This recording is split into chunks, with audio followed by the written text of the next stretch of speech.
Nobody talked about what happened that afternoon for years. Not the crew, not the director, not the other stuntmen who stood frozen on the far side of that concrete set, watching through the dust in the Hong Kong heat. Only Jackie Chan carried it, quietly, privately, for decades. And when he finally told the story, his voice still changed, still got quieter, like the memory had weight. This is what happened on the set of Enter the Dragon in 1973, the day a 20-year-old stuntman made contact with the most dangerous man alive, and the reaction that followed, no one saw coming. Not even Jackie. To understand what made that afternoon so electric, you have to understand where Jackie Chan stood in the summer of 1973. He wasn't Jackie Chan yet. He was Chan Kong-sang, a young man from the China Drama Academy, a school that had consumed his entire childhood. From the age of 7, he had trained under Master Yu Jim Yuen, a man who believed that discipline lived on the other side of pain.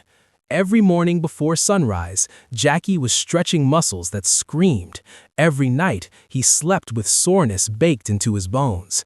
He learned acrobatics, Peking opera, martial arts, and the art of enduring more than the body wanted to allow. By 19, he was already a seasoned stuntman. He'd taken falls for actors who weren't brave enough to take them themselves. He'd been a background body in films that no one remembers. He was anonymous, quiet, useful, and aching for something more. Then the call came. Enter the Dragon needed bodies. Specifically, it needed stuntmen for the tournament fight sequences, trained fighters who could move convincingly on camera, take a choreographed hit, and make Bruce Lee look like what everyone already knew he was, a force of nature. Jackie was hired alongside a group of other young stuntmen from the Peking opera tradition. They were told to show up, do the work, and stay out of the way. What they weren't fully prepared for was Bruce Lee in person. There is a difference between knowing someone is extraordinary and seeing it with your own eyes. Jackie had heard the stories, of course. Every young man in Hong Kong had. The big boss, fist of fury, the way Bruce Lee moved on screen, the coiled, electric intensity of it, the way his body seemed to act before his mind gave the instruction.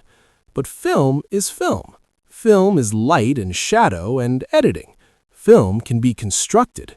The set was different. The moment Bruce Lee walked onto the Enter the Dragon set on that particular morning, relaxed, focused, wearing a simple black outfit, his physique carved like something that belonged in a museum, the entire energy of the space shifted. It wasn't arrogance. That was the thing people always got wrong about Bruce Lee. He didn't swagger. He didn't perform dominance. He simply was, completely present, completely concentrated, as if every cell in his body existed in the exact same second. Jackie felt it immediately. Most of the stuntmen did. They stood a little straighter, moved a little more carefully. Nobody wanted to look slow in front of Bruce Lee. Nobody wanted to look soft, because the man standing 30 feet away from them didn't just study martial arts. He had rebuilt martial arts from the ground up. He had thrown out the rules. He had looked at the ancient forms, respected them, and then asked the question no one was supposed to ask. What if we kept only what works?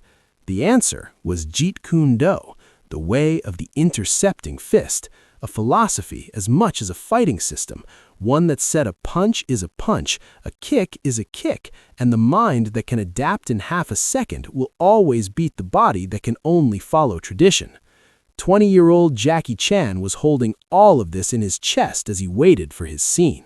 The scene they were filming that afternoon was set inside the underground cavern beneath Han's Island Fortress, a sequence that required Bruce Lee to fight his way through a series of opponents in a narrow, claustrophobic corridor. It was a tense sequence. The choreography was tight. The space was cramped. And unlike many film productions, Bruce Lee was deeply involved in every detail of the combat design. This wasn't a stunt coordinator handing down moves from above. This was the man himself shaping each exchange, each beat, each second of contact. The stuntmen had been briefed. They knew their roles. You come at Bruce from this angle, You throw this particular strike. He deflects, counters, you go down. Clean, simple, cinematic. Jackie's turn came mid-afternoon. He had watched the others go through their sequences. He had filed every observation away, the way Bruce's eyes moved before a counter, the almost casual efficiency of his footwork, the sense that he was never where you aimed, but always exactly where he intended to be.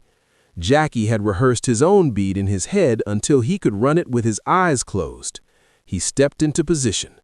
Bruce Lee looked at him briefly, assessed him the way a chess player assesses a board, gave a small nod. Ready. The cameras rolled. Jackie moved forward on cue, a trained, controlled attack, exactly as choreographed. His right arm swept toward Bruce in a wide, arcing motion designed to be blocked, to give Bruce the angle he needed for the counter that the sequence required. And then something went wrong. It wasn't carelessness. It wasn't recklessness. It was the unpredictability of real movement in a real space, the way bodies don't always obey choreography with the precision of machines. Jackie's arc came in slightly different than rehearsed. The angle changed by just a few degrees. Just a few degrees was enough. His forearm connected with the side of Bruce Lee's head. Not full force, not a deliberate strike, but real contact, undeniable, audible contact, a sound that seemed to echo off the concrete walls and stop every conversation, every movement, every breath on that set simultaneously. Time did something strange. It stretched. Jackie stood frozen, arms still extended, the impact still registering in his own body through the vibration in his bones. His mind went somewhere cold and blank. He had just hit Bruce Lee. He had just hit Bruce Lee, on camera, in front of the crew, in front of the other stuntmen. He had struck the man who was, by every measure, the most formidable martial artist in the world, accidentally, clumsily, like an amateur who couldn't control his own limbs. He braced himself. There is something honest that Jackie has said in interviews about that frozen second, that his brain ran through every possible outcome in rapid succession, and none of them were good. Bruce Lee was known to be intense, particular, exacting about precision. On set, he maintained standards that left no room for sloppiness. Stuntmen were professionals. Professionals controlled their movement. What Jackie had just done was the opposite of control. The crew had gone completely silent. Not the polite silence of people trying not to interfere, the absolute held breath silence of people watching something they don't know how to read yet. Bruce Lee's hand went to the side of his head. He touched the spot where Jackie's forearm had connected. A slow, deliberate touch, the kind of gesture that could mean anything. It could mean I'm cataloging the pain. It could mean I'm deciding what comes next. It could mean you just made a very significant mistake. Jackie didn't move. He has said since that he didn't know whether to apologize immediately, stay still, or simply accept whatever was about to happen.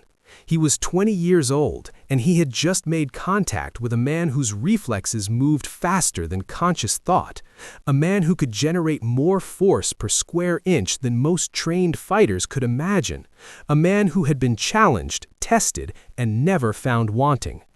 And here is where the story becomes something else entirely, because what Bruce Lee did next was not what anyone expected. He lowered his hand from the side of his head. He looked at Jackie, not with anger, not with the cold, controlled fury of a man calculating a response. He looked at Jackie with something that took the entire room a moment to process. Concern. Are you okay? That was the first thing Bruce Lee said. Not a command, not a reprimand, not the beginning of a correction. He stepped forward, and his body language had completely shifted, the readiness dissolved, replaced by something open and attentive. Are you okay? Did you hurt your arm? Jackie blinked. Somewhere behind him, he heard one of the other stuntmen exhale. He managed to say yes, he was fine. He was sorry, The apology came rushing out of him, earnest and unsteady. It was an accident. He had misjudged the angle. It would not happen again. Bruce Lee nodded slowly, and then he did something Jackie Chan has described as one of the most formative moments of his entire life. He smiled. Not a performance of forgiveness, not the magnanimous smile of someone letting a lesser person off the hook. It was a real smile, the smile of someone who had just seen something interesting, the smile of a teacher who has found a useful moment hiding inside a mistake. He asked Jackie to walk through the movement again. Not to punish him, not to demonstrate what he had done wrong in front of everyone. He asked him quietly, almost privately, walk me through what happened there. What followed lasted approximately 15 minutes. 15 minutes that Jackie Chan has returned to again and again across 5 decades of interviews and public reflection. Because Bruce Lee didn't lecture him. He didn't position himself as the authority correcting the student from above. He stood beside Jackie and they worked together as collaborators through the exact mechanics of what had gone wrong. Bruce broke down the angle of Jackie's approach, not with criticism, but with genuine curiosity. What were you thinking about when you started the motion? Where were you aiming? What did your body feel right before contact? These weren't rhetorical questions. He wanted actual answers. He listened to them. He nodded, considered, responded. Then he showed Jackie something. He took Jackie's arm, carefully, precisely, and repositioned it. Not dramatically, a small adjustment, a matter of inches. He explained what that adjustment would do to the geometry of the strike, how it would change where Jackie's body weight was distributed, how it would give Bruce the deflection angle he needed for the counter while simultaneously making Jackie's own movement more economical, more controlled, more real. More real was the phrase. Jackie remembered it specifically. Not more theatrical, not more impressive, more real. Because real movement, Bruce explained, real contact, even choreographed, had to be built on true mechanics. A body that understood why it was moving a certain way would always move better than a body simply following instructions. Jackie practiced the adjustment 3 times. By the 3rd repetition, Bruce stepped back, watched, and gave that same small nod he had given at the beginning of the scene. Good. That was it. No extended praise, no performance of approval, just a clean, honest assessment. Good. And they returned to work. The crew slowly exhaled and refound its rhythm, but something had changed in the room, something subtle and permanent, the way a room changes after a window is opened. The other stuntmen who had been watching from the periphery exchanged glances. Several of them have said in later years that they expected a very different scene. Not brutality, no one believed Bruce Lee would respond with brutality to an accident, but at minimum a sharp correction, a demonstration of authority, a reminder of the hierarchy of that set. What they got instead was something rarer, something that said more about Bruce Lee's actual character than any of the stories that circulate about his speed or his power or his undefeated record in challenge matches. They got a teacher, a genuine one, the kind of teacher who understands that the purpose of correction is never humiliation, that ego has no useful function in the transmission of real knowledge, that the moment someone makes a mistake is precisely the moment they are most open to learning, and the worst thing you can do with that moment is weaponize it. Jackie Chan has said it more directly than that in his own words, in interviews across the years. That was the day I understood what a real master was. Not a fighter, not an untouchable, a master. Someone so grounded in what they know that they don't need anyone else's mistake to affirm it. Someone so certain of their own understanding that they can be generous with it, freely, without fear of losing anything. The afternoon continued. More shots, more choreography. The scene progressed. And if you watch Enter the Dragon carefully, if you know what you're looking for, there is a moment in that tunnel sequence. A young stuntman comes at Bruce Lee from the right side of the frame. He moves with a particular precision, clean angle, controlled weight. A strike that arrives exactly where it's meant to arrive, deflected exactly as choreographed, followed by a fall that reads as completely convincing. That stuntman is Jackie Chan. You can see the adjustment Bruce Lee made in those 15 minutes. It's there in the movement, in the geometry of the approach, in the small, invisible difference between a stuntman executing an instruction and a young martial artist who understood for the first time the reason behind what he was doing. Nobody watching that film in 1973 knew the story behind that particular second of footage, but Jackie knew, and Bruce Lee knew. And somewhere in that 12 seconds of film, there is the echo of a 15-minute conversation that would quietly shape one of the greatest careers in the history of action cinema. Word travels differently inside a stunt community. It doesn't move through newspapers or press junkets or official channels. It moves the way it always has, through the mouths of men who work with their bodies for a living, passed between training halls and film sets and late dinners in cramped Hong Kong restaurants where people who do dangerous things for a living sit together and talk honestly about what they've seen. By the time Enter the Dragon wrapped production in the summer of 1973, the story of what happened in that corridor had already begun its quiet migration through the Hong Kong martial arts film world. But it migrated differently than most stories. Most stories from film sets, stories involving confrontations, missteps, accidents, and the volatile chemistry of strong personalities under pressure, travel with edges. They accumulate embellishment with every telling. The accident becomes more dramatic, the wronged party becomes more fearsome, the guilty party becomes more pitiful. By the fifth telling, what actually happened is barely recognizable inside the mythology that has grown around it. This story refused to do that. Every person who had been in that corridor told it the same way.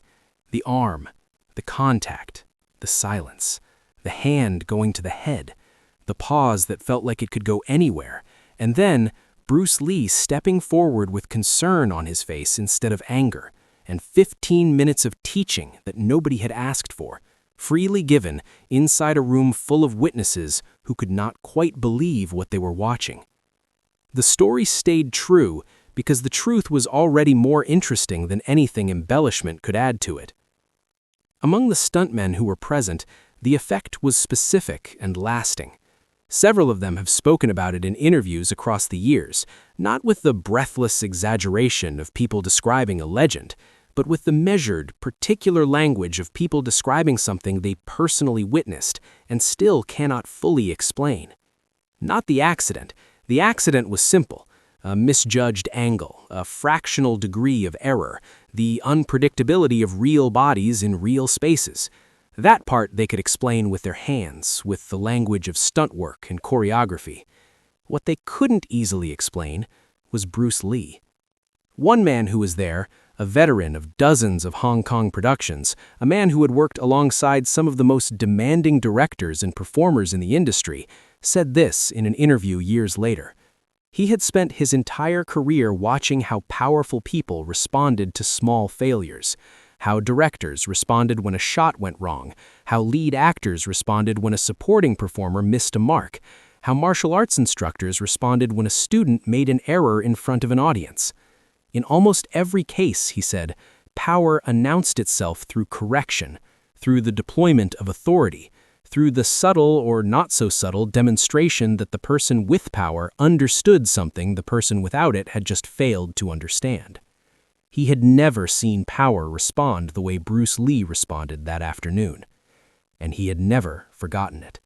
Jackie Chan didn't speak publicly about the incident for many years. This is worth sitting with for a moment, because Jackie Chan is not a person known for silence. He is one of the most open, self-deprecating, physically expressive storytellers in the history of cinema. His autobiographical material, his interviews, his memoir, his commentary tracks are full of stories told at his own expense, full of the particular brand of cheerful honesty that has made people love him across 5 decades and 20 languages. He talked openly about the accidents on his own productions, the broken bones, the near-fatal stunts, the miscalculations and physical costs of a career built on doing impossible things with a human body. He talked about the humiliations and the failures and the years of obscurity before success found him. But the story of that afternoon on the Enter the Dragon set, he carried quietly. Not because it was shameful, not because it was something he needed to protect, but because in some way that he seemed to struggle to articulate in the interviews where he finally did tell it, that afternoon felt private, sacred almost, in the way that genuinely formative experiences can feel sacred. Like something that happened between two people inside a shared moment, and the sharing of it publicly required care, required that the telling be worthy of what actually occurred. When he did finally tell it, in depth, with the full weight of reflection behind it, his voice changed. Not dramatically, not with the performance of emotion. It got quieter, more specific. The energy of a man who is choosing his words carefully because the experience still means something real to him. Decades after the concrete set and the tungsten work lights and the hand that rose to the side of a head and then came down into something unexpected. What Bruce Lee said during those 15 minutes, the actual content of the teaching exchange, Jackie is described across several interviews in ways that are consistent with each other and with everything we know about how Bruce Lee thought about martial arts and about human movement. The core of it was simple, almost frustratingly simple, the way real truths tend to be once you hear them stated clearly. Bruce Lee told Jackie that the body telegraphs what the mind hasn't committed to. When you are executing a movement that you have been instructed to perform, rather than a movement that emerges from your own understanding of why it is the right movement, there is a fraction of hesitation built into the action. It is invisible, it is smaller than a conscious observer would register, but the body knows it's there. And when real bodies come into contact with other real bodies, that hesitation redistributes weight in ways that alter trajectory, by fractions, by degrees, enough sometimes to change a clean choreographed beat into an accidental stripe to the side of someone's head. This was not criticism. Bruce Lee was explicit that he was not criticizing Jackie. He was explaining the mechanics of what had happened. Not to humiliate, but to make it preventable. Because a movement understood is a movement controlled, and a movement controlled can be performed 10,000 times and land exactly where it is meant to land. The correction he made to Jackie's arm, the small repositioning, the adjustment of inches, was not arbitrary. It was the physical expression of a commitment. It realigned Jackie's approach so that the movement had only one true destination. It removed the hesitation from the geometry. It made the movement say one thing instead of two. Jackie practiced it 3 times and felt the difference immediately. That difference, the feeling of a movement that knows where it is going, he is described as one of the most clarifying physical sensations he experienced in his early career. Not because it was dramatic, because it was precisely the opposite, completely quiet, completely sure, without the need for effort or force. The movement arrived where it was meant to arrive, and it arrived there easily. More real, Bruce Lee had said. That phrase, Jackie returned to it again and again across interviews. Not more impressive, not more cinematic, more real. The distinction mattered enormously to Bruce Lee, mattered in a way that was central to everything he built and everything he taught, because the pursuit of the impressive and the pursuit of the real are not the same pursuit, and somewhere in the middle of his short, extraordinary life, he had chosen a side. Here is something the history books get consistently wrong about Bruce Lee. They remember the speed, the physics-defying speed, the one-inch punch, the finger jabs that moved faster than camera equipment in 1973 could reliably capture. They remember the power, the physique, the fights, real and cinematic, that have been analyzed and debated across 50 years. They remember the philosophy, the famous quotations, the water speech, the fragments of Jeet Kune Do thinking that have been reproduced and referenced and occasionally misunderstood in every martial arts gym and motivational poster printed since his death. They do not always remember the teacher, but the people who were in rooms with him remembered the teacher first.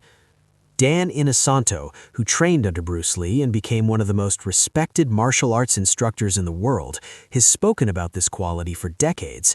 The men who trained in Bruce Lee's garage gym in Los Angeles remember it. The people on the set of Enter the Dragon saw it in the way they saw anything that day they weren't looking for. Bruce Lee was a teacher in the truest sense of the word. Not an instructor, not a corrector, not a demonstrator of superiority, but a genuine transmitter of understanding who found the transfer of knowledge almost as satisfying as the possession of it. He asked questions more than he issued commands. He wanted to know how you thought about your own body, your own movements, your own understanding of what you were doing and why. Because you cannot give someone real knowledge by placing it on top of them. You can only give it by finding the place in their existing understanding where it connects and connecting it there. That afternoon in the corridor, he did not tell Jackie Chan what to do. He found out what Jackie understood, and he extended it. By inches, literally by inches, in the repositioning of an arm. But the inches were built on a question and an answer and a conversation, and that conversation was the real transmission. The physical correction was only its visible result. Bruce Lee died 6 weeks after Enter the Dragon finished production, July 20th, 1973. He was 32 years old.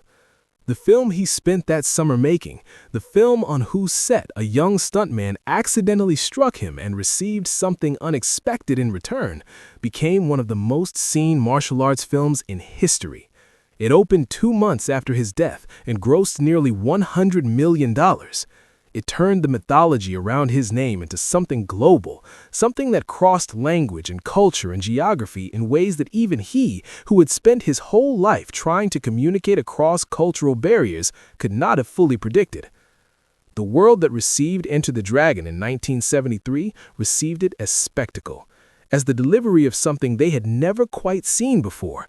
A screen presence that operated at a different frequency from anything else available, a body that moved with the efficiency of pure intention, a face that communicated intelligence and danger simultaneously with no apparent effort. They saw the result of a life's work. They did not see the 15 minutes in the corridor. They did not see the hand that rose to the side of a head and came down into concern. They did not see a 20-year-old stuntman learning that real mastery doesn't need your mistake to confirm itself. But Jackie Chan sighed, and Jackie Chan became Jackie Chan. There is a line of direct inheritance running between that afternoon in 1973 and everything that Jackie Chan built in the decades that followed. Not stylistically, Jackie's approach to action cinema, the physical comedy, the stunt philosophy that made him willing to break his body in service of getting a shot exactly right. All of that is genuinely his own, hard-earned, original, irreplaceable. Nobody gave it to him. But the understanding that real craft lives below the surface of the impressive, that what the audience sees is spontaneous and effortless, is built on a foundation of deliberate, honest, unglamorous precision, that a master corrects from a position of such security that they don't need your failure to feel powerful. That understanding, he has traced it consistently to that afternoon, to Bruce Lee's hand on his arm, to the repositioning, to more real, to the nod that followed the third repetition, clean and honest and worth more in the economy of real skill than an hour of praise would have been. Jackie Chan went on to make over 150 films, to perform stunts that remain among the most physically demanding in the history of cinema, to build a career on the principle that the audience deserves the real thing, real danger, real precision, real movement, and that the real thing is worth whatever it costs. Every time he stood on a set and demanded that a take be done again because the movement wasn't true yet, not impressive, not theatrical, but true, he was in some way inside that corridor again, feeling the difference between the motion that hesitates and the motion that knows. No one challenged the standard he held himself to. Not once, not anyone who understood where it came from. The footage exists, somewhere in the surviving material from Enter the Dragon's production, or perhaps only in the final cut, invisible unless you know the story. There is a second of film where a young stuntman comes at Bruce Lee from the right side of the frame, arm extended at the correct angle, weight distributed correctly, movement clean and real and completely controlled. 12 seconds of finished cinema built on 15 minutes of quiet teaching. And before those 15 minutes, an accident. And before the accident, a young man bracing for consequence. And before the consequence, a hand rising slowly to the side of a head, and then coming down into something the room did not expect. Something that mattered more than speed, more than power, more than any demonstration of what Bruce Lee was capable of in an encounter with someone smaller. He chose to teach. In the middle of a film shoot in a cramped concrete corridor in the summer heat of Hong Kong in 1973, with 15 witnesses and a 20-year-old stuntman waiting for impact, he chose to teach.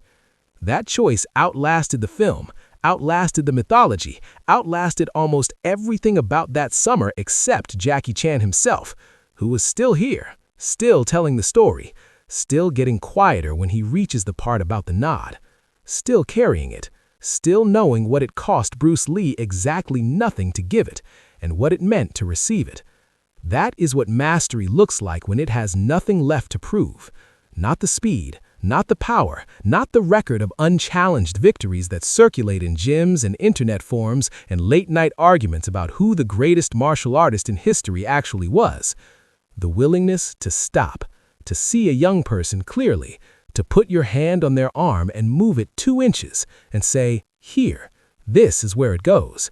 Now try again." And mean it.